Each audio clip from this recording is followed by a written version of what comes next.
Good morning. Good morning. This is day 10 of the 1-year Bible reading plan, Genesis chapter 30 and 31. This is Simon Munyamuya. So let's read together. When Rachel saw that she was not bearing Jacob any children, she became jealous of her sister. So she said to Jacob, "Give me children or I'll die." Jacob became angry with her and said, "Am I in the place of God, who has kept you from having children?" Then she said, "Here is Bilhah, my servant. Sleep with her so that she can bear children for me, and I too can build a family through her." So she gave him her servant Bilhah as a wife. Jacob slept with her, and she became pregnant and bore him a son. Then Rachel said, God has vindicated me. He has listened to my plea and given me a son. Because of this, she named him Dan. Rachel's servant Bilhah conceived again and bore Jacob a second son. Then Rachel said, "I have had a great struggle with my sister, and I have won." So she named him Naphtali. When Leah saw that she had stopped having children, she took her servant Zilpah and gave her to Jacob as a wife. Leah's servant Zilpah bore Jacob a son. Then Leah said, what good fortune." So she named him Gad. Leah's servant Zilpah bore Jacob as a second son. Then Leah said, How happy I am. The women will call me happy. So she named him Asher. During wheat harvest, Reuben went out into the fields and found some mandrake plants, which he brought to his mother Leah. Rachel said to Leah, "Please give me some of your son's mandrakes." But she said to her, "Wasn't it enough that you took away my son? Will you take my son's mandrakes too?" "Very well," Rachel said. "He can sleep with you tonight and return to your son's mandrakes." So when Jacob came in from the fields that evening, Leah went out to meet him. "You must sleep with me," she said.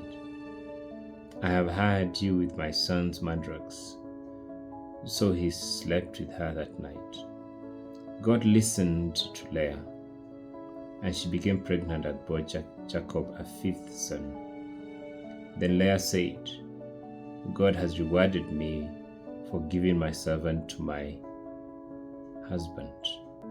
So she named him Issachar. Leah conceived again and bore Jacob a sixth son.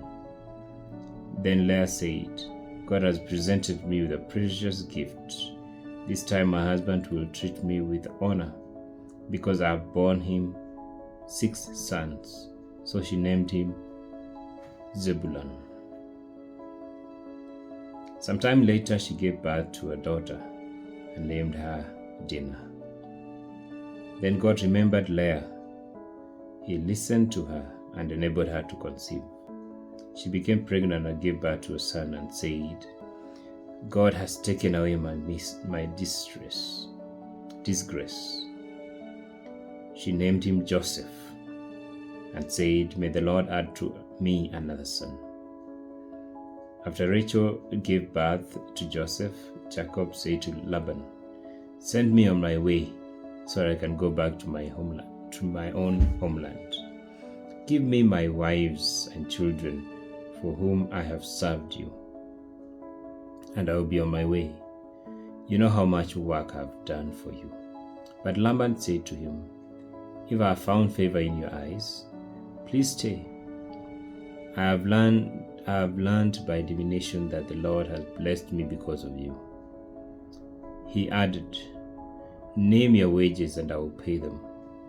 Jacob said to him, "You know how I have worked for you and how your livestock have fared under my care. The little you had before I came has increased greatly, and the Lord has blessed you wherever I have been. But now, when may I do something for my own household?" "What shall I give you?" he asked. "Don't give me anything," Jacob replied. "But if you will do this one thing for me, I'll go on tending your flocks and watching over them. Let me go through all your flocks today and remove from them every speckled or spotted sheep, every dark-colored lamb, and every spotted or speckled goat. They will be my wages, and my honesty will testify for me in the future. Whenever you check on the wages you have paid me, any goat in my possession that is not speckled or spotted, or any lamb that is not dark-colored, will be considered stolen." "Agreed," said Laban. "Let it be as you have said." That same day, he removed all the male goats that were streaked or spotted, and all the speckled or spotted female goats, all that had white on them, and all the dark-colored lambs, and he placed them in the care of his sons. Then he put a 3-day journey between him and Jacob, while Jacob continued to tend the rest of Laban's flocks.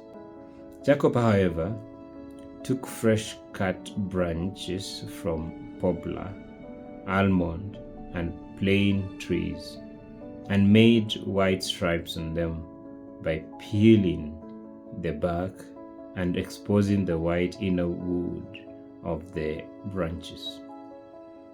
Then he placed the peeled branches in all the watering troughs, so that they would be directly in front of the flocks when they came to drink.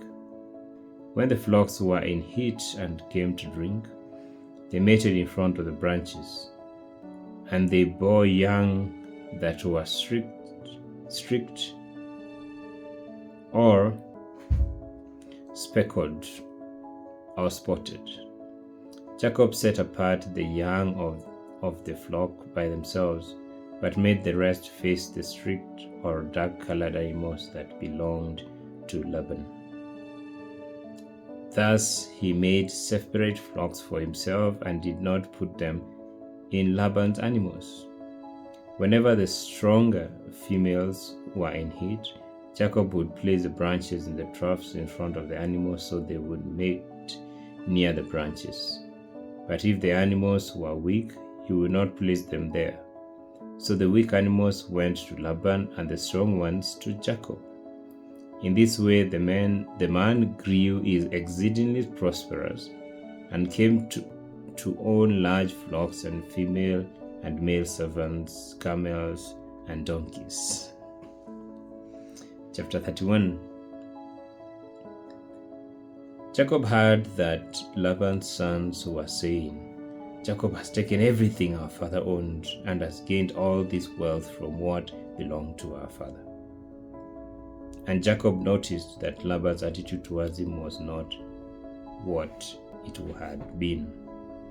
Then the Lord said to Jacob, "Go back to the land of your fathers and to your relatives, and I will be with you." So Jacob sent word to Rachel and Leah to come out of the fields where his flocks were. He said to them, I see that your father's attitude towards me is not what it was before, but the Lord of my father has been with me. You know that I have worked for your father with all my strength. Yet your father has cheated me by changing my wages 10 times. However, God has not allowed him to harm me. If he said, the speckled ones will be your wages, then all the flocks gave birth to speckled young. And if he said, the streaked ones will be your wages, then all the flocks bore streaked young. So God has taken away your father's livestock and has given them to me. In breeding season, I once had a dream in which I looked up and saw that the male goats mating with the flock were streaked, speckled, or spotted. The angel of God said to me in the dream, Jacob. I answered, Here I am. And he said, Look up and see that all the male goats mating with the flock are streaked, speckled, or spotted. For I have seen all that Laban has been doing to you. I am the God of Bethel, where you anointed a pillar, and where you made a vow to me. Now leave this land at once and go back to your native land. Then Rachel and Leah replied, Do we still have any share in the inheritance of our father's estate? Does he not regard us as foreigners? Not only has he told us, but he has used up what was paid for us. Surely all the wealth that God took away from our father belongs to us and our children. So do whatever God has told you. Then Jacob put his children and his wives on camels, and he drove all his livestock ahead of him, along with all the goods he had accumulated in Padan Aram, to go to his father Isaac in the land of Canaan. When Laban had gone to shear his sheep, Rachel stole her father's household gods. Moreover, Jacob deceived Laban the Aramean by not telling him he was running away. So he fled with all he had, crossed the Euphrates River, and headed for the hill country of Gilead. On the 3rd day, Laban was told that Jacob had fled. Taking his relatives with him, he pursued Jacob for 7 days and caught up with him in the hill country of Gilead. Then Jacob came to Laban the Aramean in a dream at night and said to him, Be careful not to say anything to Jacob, either good. Verse 24. Then God came to Laban the Aramean in a dream at night and said, Be careful not to say anything to Jacob, either good or bad. Jacob had pitched his tent in the hill country of Gilead. Then Laban overtook him, and Laban and his relatives camped there too. Then Laban said to Jacob, What have you done? You deceived me. You've carried off my daughters like captives in war. Why did you run off secretly and deceive me? Why didn't you tell me, so I could send you away with joy and singing to the music of timbrels and harps? You didn't even tell me. You didn't even let me kiss my grandchildren and my daughters goodbye. You have done a foolish thing. I have the power to harm you, but last night the God of your father said to me, Be careful not to say anything to Jacob, either good or bad. Now you have gone off because you longed to return to your father's household. But why did you steal my gods? Jacob answered Laban, I was afraid because I thought you would take your daughters away from me by force. But if you find anyone who has your gods? That person shall not live. In the presence of our relatives, see for yourself whether there is anything of yours here with me, and if so, take it." Now Jacob did not know that Rachel had stolen the gods. So Laban went into Jacob's tent and into Leah's tent and into the tent of the 2 female servants, but he found nothing.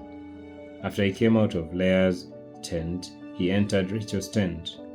Now Rachel had taken the household gods and put them inside her camel saddle and was sitting on them. Laban searched through everything in the tent but found nothing. Rachel said to her father, "Don't be angry, my lord, that I cannot stand up in your presence. I am having my period." So he searched but could not find the household gods. Jacob was angry and took Laban to task. "What is my crime?" he asked Laban. "How have I wronged you that you hunt me down? Now that you have searched through all my goods, what have you found that belongs to your household? Put it here in front of your relatives and mine, and let them judge between the 2 of us. I have been with you 20 years now.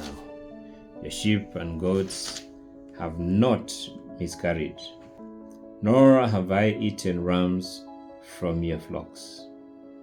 I did not bring you animals torn by wild beasts. I bought the loss myself, and you demanded payment from me for whatever was stolen by day or night. This was my situation. The heat consumed me in the daytime, and the cold at night, and sleep fled my eyes. It was like this for 20 years I was in your household. I worked for you 14 years for your 2 daughters, and 6 years for your flocks, and you changed my wages 10 times. If the God of my father, the God of Abraham, the fear of Isaac had not been with me, you would surely have sent me away empty-handed. But God has seen my hardship and the toil of my hands, and last night he rebuked you." Laban answered Jacob, The women are my daughters, the children are my children, and the flocks are my flocks. All you see is mine. Yet what can I do today about these daughters of mine, or about the children you have borne? Come now, let's make a covenant, you and I, and let it serve a witness between us. So Jacob took a stone and set it up as a pillar. He said to his relatives, "Gather some stones." So they took stones and piled them in a heap, and they ate there by the heap. Laban called it Jegar Sahadutha, and Laban called it Jegar Sahadutha, and Jacob called it Galid. Laban said, "This heap is a witness between you and me today." That is why it was called Galid. It was also called Mizpah, because he said, "May the Lord keep watch between you and me when we are away from each other. If you mistreat my daughters, and if you take any wives besides my daughters, even though no one is with you, remember that God is a witness between you and me." Laban also said to Jacob, Here is this heap, and here is this pillar I have set up between you and me. This heap is a witness, and this pillar is a witness, that I will not go past this heap to your side or harm you, and you will not go past this heap and pillar to my side to harm me. May the God of Abraham, the God of Nahor, the God of their father, judge between us. So Jacob took an oath in the name of the fear of his father Isaac. He offered a sacrifice there in the hill country and invited his relatives to a meal. After they had eaten, they spent the night there. Early the next morning, Laban kissed his grandchildren and his daughters and blessed them. Then he left and returned home. So tomorrow we'll pick it up from chapter 32. The Lord bless you.